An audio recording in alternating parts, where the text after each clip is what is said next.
गासैबो मिथिगौ कर'नानि बे क्राइसिस समायाव गोबाव सम बेंथाय जोंनि जि गोहो बियो स्ल' डाउन जादों जोंल' नङा पुरा भारत पुरा वर्ल्डआवनो बे स्ल' जादों बेनि थाखायनो जोंनि जि रादाय होनाय खोथा बेखौ जोंबो लासै खालामनांगौ जादों दिनै नैबे बारनि जि माने एप्रिल दान बे एप्रिल दाननि गेजेराव एप्रिल टु मे बे मोननै मासनि गेजेराव जोङो 4,000 सेल्फ हेल्प ग्रुपनो 75,000 होनो थांगासिनो दङ बेनि बादैबो पर्यायक्रमै जोंनाव जेसेबां रेजिस्टार जानाय सेल्फ हेल्प दङ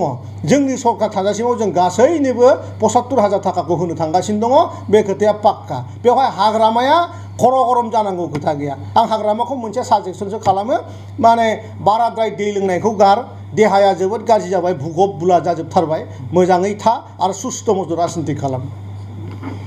बिनि सायाव नोंथांमोना इउटिलाइजनि सोदोबा बिसिना साप्लाइ जेबो गैया आंथ' चेलेन्ज होदों मुसलपुर समाजदा बिथांमोना होनदों खामानि मावदों आं होनदों एफाराब खस्थ' खालामनांगौ खोथा गैया BTR नि आंबो सासे MCLA आङो गाबोननो रिजाइन होगोन जुदिहे मुसलपुर समस्तियाव बबेबा गामियाव थिंजों लुजानाय न'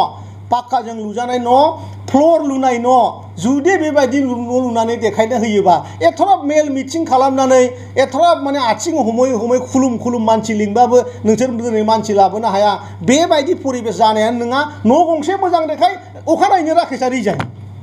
मा बेसेबां खस्थ' खालामनांगौ दं 17 बोसोर जुदि नोंसोर खामानि मावदोंमोनबा गाबोननो रिजाइन खालामगोन आं दखना जि जोम गाननो मोजां मोनग्रा बर' हौवा हिन्जावफोरनि थाखाय मोनसे जोबोरैनो गोजोनथाव खौरां